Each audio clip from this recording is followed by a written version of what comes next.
உயிர்த்தெழுந்த திருநாள் தியானத்திற்கான வேத பாடங்கள். தியான தலைப்பு: உயிர்த்தெழுதல், எல்லையற்ற மாற்றத்தை கொண்டாடுதல். பழைய ஏற்பாட்டு பகுதியாக 2 சாமுவேல் 22ஆம் அதிகாரம் வசனங்கள் 1 முதல் 20 முடிய.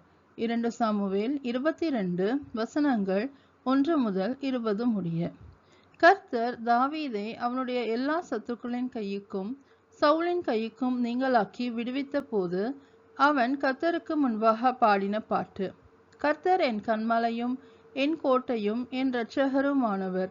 தேவன் நான் நம்பியிருக்கிற துருகமும் என் கேடகமும் என் இரட்சணிய கொம்பும் என் உயர்ந்த அடைக்கலமும் என் புகலிடமும் என் இரட்சகருமானவர். என்னை வல்லடிக்கு நீங்களாக்கி இரட்சிக்கிறவர் அவரே. ஸ்துதிக்கு பாத்திரராகிய கர்த்தரை நோக்கி கூப்பிட்டேன், அதனால் என் சத்துருக்களுக்கு நீங்களாக்கி இரட்சிக்கப்படுவேன். மரண அலைகள் என்னை சூழ்ந்து கொண்டு துர்ச்சன பிரவாகம் என்னை பயப்படுத்தினது. பாதாள கட்டுகள் என்னை சூழ்ந்து கொண்டது. மரண கண்ணிகள் என் மேல் விழுந்தது. எனக்கு உண்டான நெருக்கத்திலே கர்த்தரை நோக்கி கூப்பிட்டு என் தேவனை நோக்கி அபயமிட்டேன். தமது ஆலயத்திலிருந்து என் சத்தத்தை கேட்டார். என் கூப்பிடுதல் அவர் செவிகளில் ஏறிற்று. அப்பொழுது பூமி அசைந்து அதிர்ந்தது.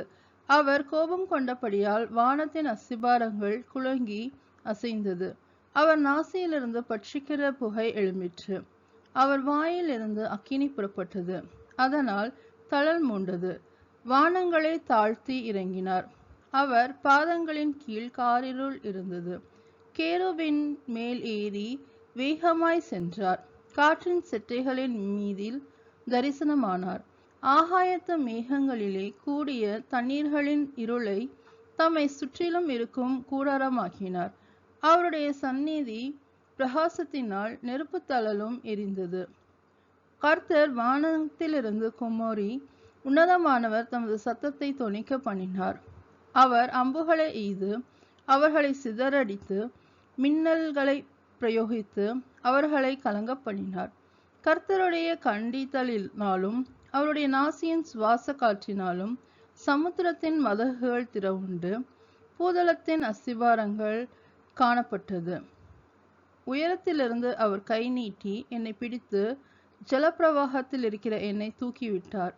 என்னிலும் பலவான்களாயிருந்த என் பலத்த சத்ருவுக்கும் என் பகைஞருக்கும் என்னை விடுவித்தார்.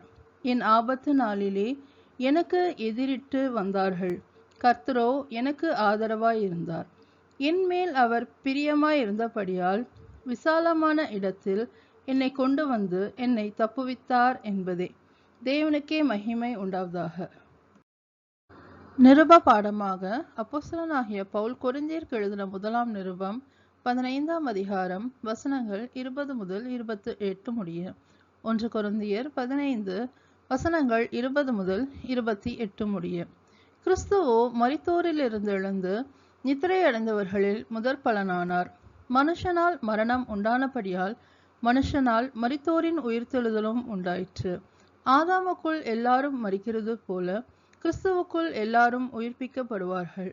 அவனவன் தன் தன் வரிசையிலே உயிர்ப்பிக்கப்படுவான். முதற் பலனானவர் கிறிஸ்து. பின்பு அவர் வருகையில் அவருடைய உயிர்கள் உயிர்ப்பிக்கப்படுவார்கள்.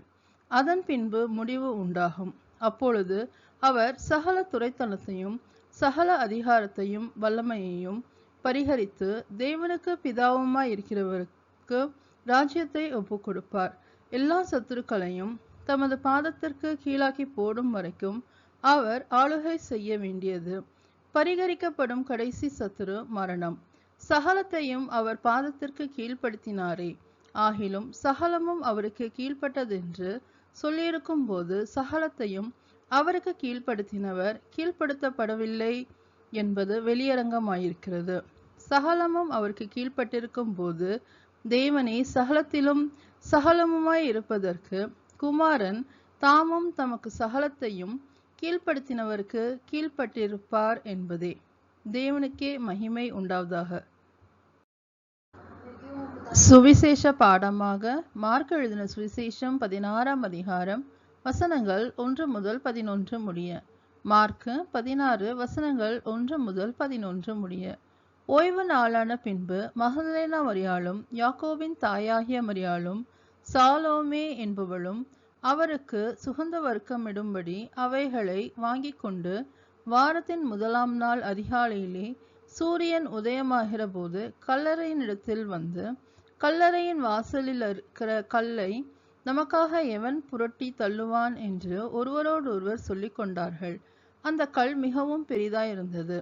அவர்கள் ஏறிட்டு பார்க்கிற போது அது தள்ளப்பட்டிருக்க கண்டார்கள். அவர்கள் கல்லறைக்குள் பிரவேசித்து வெள்ளை அங்கி தரித்தவனாய் வலது பக்கத்தில் உட்கார்ந்திருந்த ஒரு வாலிபனை கண்டு பயந்தார்கள். அவன் அவர்களை நோக்கி, பயப்படாதிருங்கள், சிலுவையில் அறையப்பட்ட நசரேயனாகிய இயேசுவை தேடுகிறீர்கள். அவர் உயிர்த்தெழுந்தார். அவர் இங்கே இல்லை. இதோ அவரை வைத்த இடம். நீங்கள் அவருடைய சீஷரிடத்திற்கும் பேதுருவினிடத்திற்கும் போய், உங்களுக்கு முன்னே கலிலேயாவுக்கு போகிறார், அவர் உங்களுக்கு சொன்னபடியே அங்கே அவரை காண்பீர்கள் என்று அவர்களுக்கு சொல்லுங்கள் என்றான்.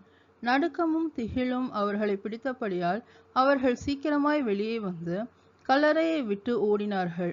அவர்கள் பயந்திருந்தபடியினால் ஒருவருக்கும் ஒன்றும் சொல்லாமற் போனார்கள். வாரத்தின் முதலாம் நாள் அதிகாலையிலே இயேசு எழுந்திருந்த பின்பு மகதலேனா மரியாளுக்கு முதல் தரிசனமானார். அவளிடத்திலிருந்து அவர் 7 பிசாசுகளை துரத்தி இருந்தார். அவள் புறப்பட்டு அவரோடே கூட இருந்தவர்கள் துக்கப்பட்டு அழுது கொண்டிருக்கையில் அவர்களிடத்தில் போய் அந்த செய்தியை அறிவித்தாள். அவர் உயிரோடு இருக்கிறார் என்றும் அவளுக்கு காணப்பட்டார் என்றும் அவர்கள் கேட்டபோது நம்பவில்லை என்பதே. தேவனுக்கே மகிமை உண்டாவதாக. உயிர்த்தெழுந்த திருநாளுக்கான சங்கீதமாக சங்கீதம் 16. சங்கீதம் 16.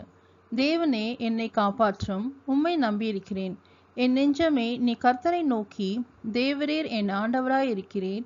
என் செல்வம் உமக்கு வேண்டியதாயிராமல் பூமியில் உள்ள பரிசுத்தவான்களுக்கும் நான் என் முழு பிரியத்தையும் வைத்திருக்கிற மகாத்மாக்களுக்கும் அது வேண்டியதாய் இருக்கிறது என்று சொன்னாய்.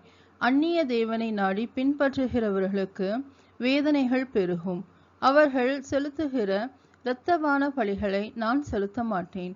அவர்கள் நாமங்களை என் உதடுகளினால் உச்சரிக்கவும் மாட்டேன். கர்த்தர் என் சுதந்திரமும் என் பாத்திரத்தின் பங்குமானவர். என் சுதந்திரத்தை தேவரீர் காப்பாற்றுகிறீர். நேர்த்தியான இடங்களில் எனக்கு பங்கு கிடைத்தது. ஆம், சிறப்பான சுதந்திரம் எனக்கு உண்டு. எனக்கு ஆலோசனை தந்த கர்த்தரை துதிப்பேன். ராக்காலங்களிலும் என் உள்ளந்திரியங்கள் என்னை உணர்த்தும். கர்த்தரை எப்பொழுதும் என் முன்பாக வைத்திருக்கிறேன். அவர் என் வலது பாரிசத்தில் இருக்கிறபடியால் நான் அசைக்கப்படுவதில்லை. ஆகையால் என் இருதயம் பூரித்தது, என் மகிமை களிகூர்ந்தது, என் மாம்சமும் நம்பிக்கையோடே தங்கியிருக்கும். என் ஆத்துமாவை பாதாளத்தில் விடீர். உம்முடைய பரிசுத்தவானை அழிவை காண ஒட்டீர். ஜீவ மார்க்கத்தை எனக்கு தெரியப்படுத்துவீர். உம்முடைய சமூகத்தில் பரிபூர்ண ஆனந்தமும் உம்முடைய வலது பாரிசத்தில் நித்திய பேரின்பமும் உண்டு என்பதே. தேவனுக்கே மகிமை உண்டாவதாக.